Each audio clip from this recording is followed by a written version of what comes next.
नमस्कार। राधा रानी की रसोई में आप सभी का बहुत बहुत स्वागत है। जैसा कि 2 तारीख को पितृ श्राद्ध चालू होने वाले हैं और श्राद्ध पर्व पर यह कथा अधिकांश क्षेत्रों में सुनाई जाती है, तो मैं आज आपको कथा सुनाऊंगी। कथा के अनुसार महाभारत के दौरान कर्ण की मृत्यु हो जाने के बाद जब उनकी आत्मा स्वर्ग में पहुंची तो उन्होंने बहुत ही सारा सोना गहने दिए गए। कर्ण की आत्मा को कुछ समझ नहीं आया, वह तो आहार तलाश रहे थे। उन्होंने देवता इंद्र से पूछा कि उन्हें भोजन की जगह सोना क्यों दिया गया। तब देवता इंद्र ने कर्ण को बताया कि उसने अपने जीवित रहते हुए पूरा जीवन सोना दान किया था, लेकिन श्राद्ध के दौरान अपने पूर्वजों को कभी भी खाना नहीं दान किया। तब कर्ण ने इंद्र से कहा, उन्होंने यह ज्ञात नहीं था कि उनके पूर्वज कौन थे और इसी वजह से वह कभी भी उन्हें कुछ दान नहीं कर सके। इस सबके बाद कर्ण को उनकी गलती सुधारने का मौका दिया गया और 16 दिन के लिए पृथ्वी पर वापस भेजा गया, जहां उन्होंने अपने पूर्वजों को याद करते हुए उनका श्राद्ध कर उन्हें आहार दान किया, तर्पण किया। इन्हीं 16 दिन की अवधि को पितृपक्ष कहा गया। अब दूसरी कथा है गयासुर की कथा। वायु पुराण में प्राप्त एक आख्यान के अनुसार आर्यावर्त के पूर्वी क्षेत्र में कोलाहल नाम के पर्वत पर गय नाम का असुर ने हजारों वर्ष तक घनघोर तपस्या की। उसकी तपस्या से प्रभावित होकर भगवान विष्णु ने ब्रह्मा जी को उसे वरदान देने के लिए कहा। ब्रह्मा जी ने सभी देवताओं के साथ गयासुर के पास पहुँचे। उन्होंने गयासुर से वर मांगने को कहा। गयासुर ने वर मांगा कि समस्त देवताओं, ऋषियों और मुनियों को सभी पुण्य उसे प्राप्त हो जाए, उसका शरीर देवताओं की तरह पवित्र हो जाए और लोग उसके दर्शन मात्र से ही पाप मुक्त हो जाए। इस पर सभी देवता ने तथास्तु कह दिया। देवताओं के वरदान का परिणाम यह हुआ कि जो भी उसके दर्शन करता वो पाप मुक्त होकर पवित्र हो जाता। उस गयासुर के पास जाने वाला हर जीव स्वर्ग जाने लगा। विधि के विधान से समाप्त हुआ था देखकर ब्रह्मा जी भगवान विष्णु जी के आदेश पर गयासुर के पास गए। उन्होंने कहा, हे परम पुण्य गयासुर, मुझे ब्रह्म यज्ञ करना है और तुम्हारे समान पुण्य भूमि मुझे कहीं नहीं मिली, अतः तुम अपनी 20 कोश में व्याप्त शरीर को मुझे प्रदान कर दो। गयासुर ने यज्ञ के लिए ब्रह्मा जी को अपना शरीर दे दिया। जब यह यज्ञ प्रारंभ हुआ तो उसका शरीर हिलने लगा। ब्रह्मा जी ने नाभि प्रांत से उसे संतुलित किया तथा विष्णु ने हृदय पर विराजमान होकर अपनी गदा से गयासुर के कंपन को संतुलित किया। तभी से उस संपूर्ण 20 कोश के क्षेत्र का नाम गयासुर के नाम से विख्यात हुआ, जिसे गया के नाम से जाना जाता है। ब्रह्मा जी ने उस भूमि को श्राद्ध कर्म की भूमि घोषित किया। वहाँ तर्पण करने से पितरों को तृप्ति होती है। वायु पुराण में तो यहाँ तक उल्लेख मिलता है कि गया की ओर मुख करके तर्पण करने मात्र से ही पितरों की मुक्ति हो जाती है। आज भी हिंदू धर्म में गया को महत्व काफ़ी है। जो भी गया में अपने पितरों को पिंडदान करता है उसके पितर तृप्त हो जाते हैं। गया में श्राद्ध कर्म करने से पितरों को वैकुंठ की प्राप्ति होती है। गया में 3 पद प्रधान हुए हैं, प्रेत पद, ब्रह्म पद और विष्णु पद। इन तीनों पदों को शिला भी कहा जाता है। तीसरी कहानी है पितृपक्ष की। पौराणिक कथा के अनुसार जोगे तथा भोगे 2 भाई थे। दोनों अलग अलग रहते थे। जोगे धनी था और भोगे निर्धन। दोनों में परस्पर बड़ा प्रेम था। जोगे की पत्नी को धन का अभिमान था, किंतु भोगे की पत्नी बड़ी सरल हृदय की थी। पितृपक्ष आने पर जोगे की पत्नी ने उससे पितरों का श्राद्ध करने के लिए कहा तो जोगे इसे व्यर्थ का कार्य समझकर टालने की चेष्टा करने लगा, किंतु उसकी पत्नी समझती थी कि यदि ऐसा नहीं करेंगे तो लोग बातें बनाएंगे। फिर उसे अपने मायके वालों को दावत पर बुलाने और अपनी शान दिखाने का यह उचित अवसर लगा। अतः वह बोली, आप शायद मेरी परेशानी की वजह से ऐसा कह रहे हैं, किंतु इससे मुझे कोई परेशानी नहीं होगी। मैं भोगे की पत्नी को बुला लूँगी, दोनों मिलकर सारा काम कर लेंगी। फिर उसने जोगे को अपने पीहर न्योता देने के लिए भेज दिया। दूसरे दिन उसके बुलाने पर भोगे की पत्नी सुबह सवेरे आकर काम में जुट गई। उसने रसोई तैयार की, अनेक पकवान बनाए, फिर सभी काम निपटाकर अपने घर आ गई। आखिर उसे भी तो पितरों का श्राद्ध तर्पण करना था। इस अवसर पर न जोगे की पत्नी ने उसे रोका, न वह रुकी। शीघ्र ही दोपहर हो गई। पितर भूमि पर उतरे। जोगे भोगे के पितर पहले जोगे के यहाँ गए तो क्या देखते हैं कि उसके ससुराल वाले वहाँ भोजन पर जुटे हुए हैं। निराश होकर वे भोगे के यहाँ गए। वहाँ क्या था, मात्र पितरों के नाम पर ही आगी यारी दे दी गई थी। पितरों ने उसकी राख चाटी और भूखे ही नदी के तट पर जा पहुँचे। थोड़ी देर में सारे पितर इकट्ठे हो गए और अपने अपने यहाँ के श्राद्धों की बढ़ाई करने लगे। जोगे भोगे के पितरों ने भी अपनी आप बीती सुनाई। फिर वे सोचने लगे, अगर भोगे समर्थ होता तो शायद उन्हें भूखा न रहना पड़ता, मगर भोगे के घर में तो 2 जून की रोटी भी खाने को नहीं थी। यही सब सोचकर उन्हें भोगे पर दया आ गई। अचानक वे नाच कर गाने लगे, भोगे के घर धन हो जाए, भोगे के घर धन हो जाए। साँझ होने को हुई। भोगे के बच्चों को कुछ भी न खाने को नहीं मिला था। उन्होंने माँ से कहा, भूख लगी है। तब उन्हें टालने की गरज से भोगे की पत्नी ने कहा, जाओ आंगन में होदी आधी रखी है, उसे जाकर खोल लो और जो कुछ मिले बांट कर खा लेना।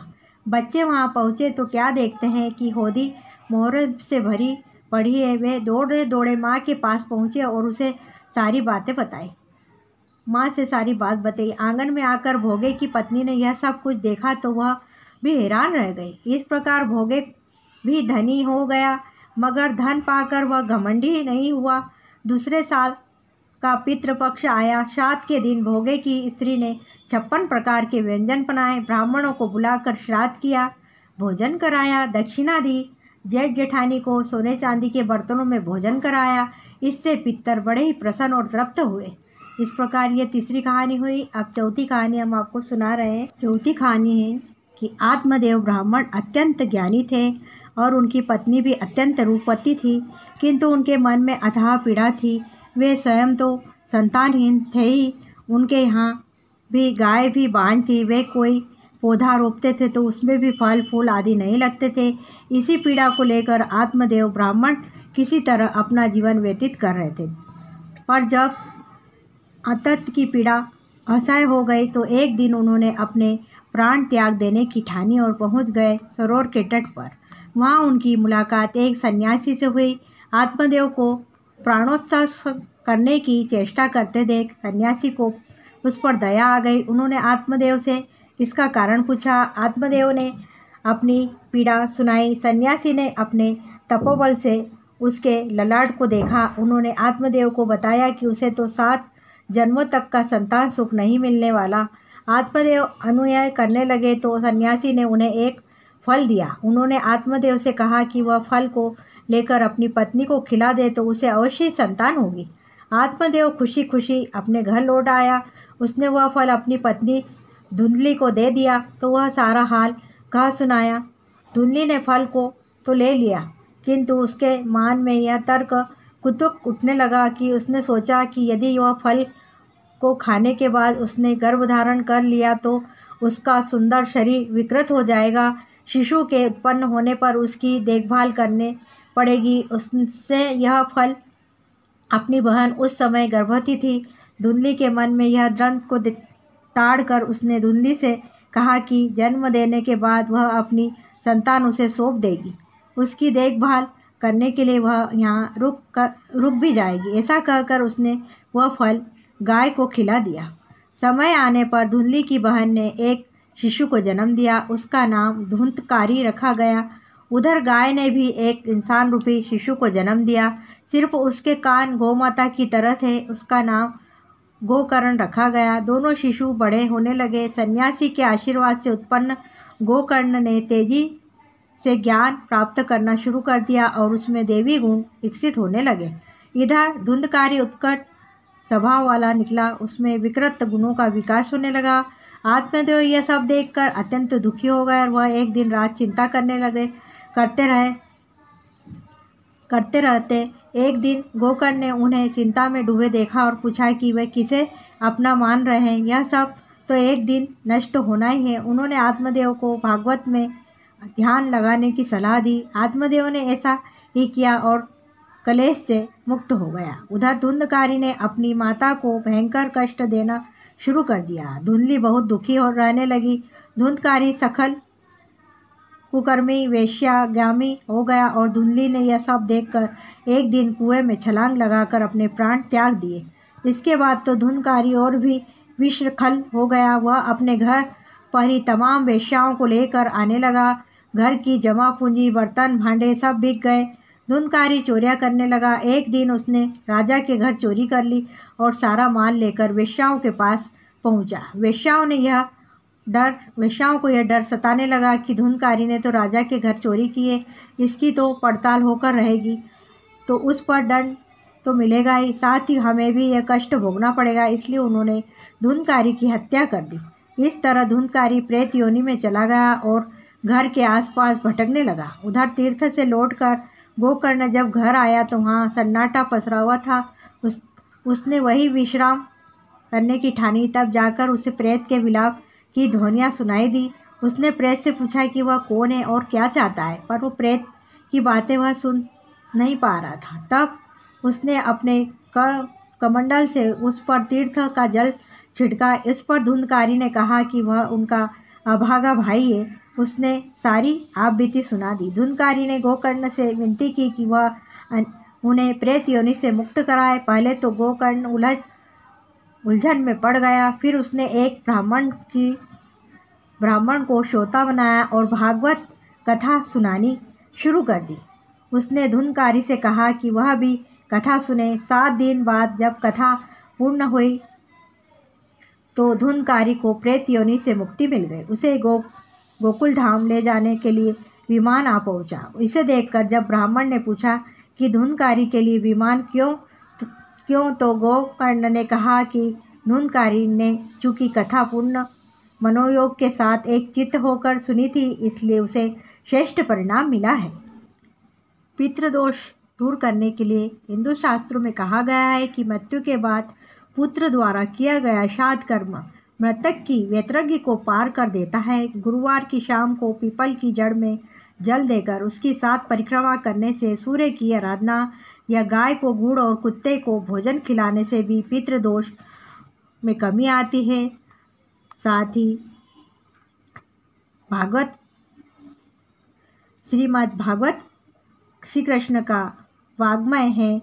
यही नहीं, श्रीमद् भागवत श्री कृष्ण के मुख से निकली वाणी है और जब संकट में भगवत वाणी का श्रवण होता है तो संकट स्वतः ही टल जाता है। राजा परीक्षित ने जब ऋषि शमीक का अपमान हो गया तब शृंगी ऋषि के कारण 7 दिन में सर्पदंश से मृत्यु का शाप मिला तो सभी ऋषि मुनियों ने एवं महापुरुषों ने श्राप से मुक्ति के जो उपाय बताए हैं वे प्रभावी रहे। और जब शुक्रदेव महाराज ने उन्हें भागवत का पारायण कराया तो कथा का विश्राम होते होते परीक्षित का भय दूर हुआ और उन्हें सद्गति प्राप्त हुई। इसी क्रम में धुंधकारी के प्रेत योनि में जाने की कथा का भी उल्लेखित किया है। बताया गया है कि बार बार किया गया श्राद्ध करने से बावजूद धुंधकारी की मुक्ति न हो सकी और वह प्रेत बन गया। मार्कंडेय पुराण, गरुड़ पुराण एवं पितृशास्त्र से संबंधित ग्रंथों में पितृदोष और पितृलोक का वर्णन है। स्वयं ब्रह्मा ने भी पितृदोष की मुक्ति का महत्व के बारे में बताया है। ब्रह्मा के कहने पर रुचि प्रजापति ने पितरों की श्रद्धापूर्वक स्तुति की थी। इसी के फलस्वरूप से सुंदर पत्नी रोज्य मनु के रूप में पुत्र की प्राप्ति हुई थी। पितृ पक्ष में श्रीमद् भागवत कथा सुनने से मिलती है पितृदोष से मुक्ति। इसलिए उन्होंने बताया है कि वास्तव में श्रीमद् भागवत कथा का स्वर्ण, विशेषकर पितृ पक्ष में स्वर्ण ही पितृदोष से मुक्ति दिला सकता है। इसलिए पितृ पक्ष में इसका स्वर्ण और पठान पितरों के मोक्ष दिलाने का अटूट साधन है। संतों और वेदाचार्यों का मत है कि परिवार की सुख समृद्धि के लिए और पितृदोष से मुक्ति पाने के लिए सर्वोत्तम उपाय पितृपक्ष में श्रीमद् भागवत कथा का स्वर्ण पठन और पाठन जरूर करना चाहिए, यह माना गया है। इस तरह हमने आपको चारों कहानियाँ पितृपक्ष श्राद्ध की सुनाई। आप इसे कथा को सुनेंगे तो आपको काफ़ी लाभ होगा। तो तो आपको हमारा यह वीडियो अच्छा लगे तो आप वीडियो को अंत तक ज़रूर देखना और वीडियो को लाइक ज़रूर करें, साथ ही सब्सक्राइब भी करें। आपने वीडियो को अंत तक देखा इसके लिए आपको बहुत बहुत धन्यवाद। हमारे तीनों चैनल राधा रानी की रसोई, राधा कृष्ण की रसोई और एस्टो विथ राधा रानी, तीनों को सब्सक्राइब अवश्य करें, बेल भी बजाएं ताकि आपको हमारे नए वीडियो की नोटिफिकेशन मिलते रहे। फिर मिलते हैं एक नए उपाय वीडियो के साथ, तब तक के लिए बाय, धन्यवाद। सब्सक्राइब कीजिए, बेल आइकन को प्रेस कीजिए।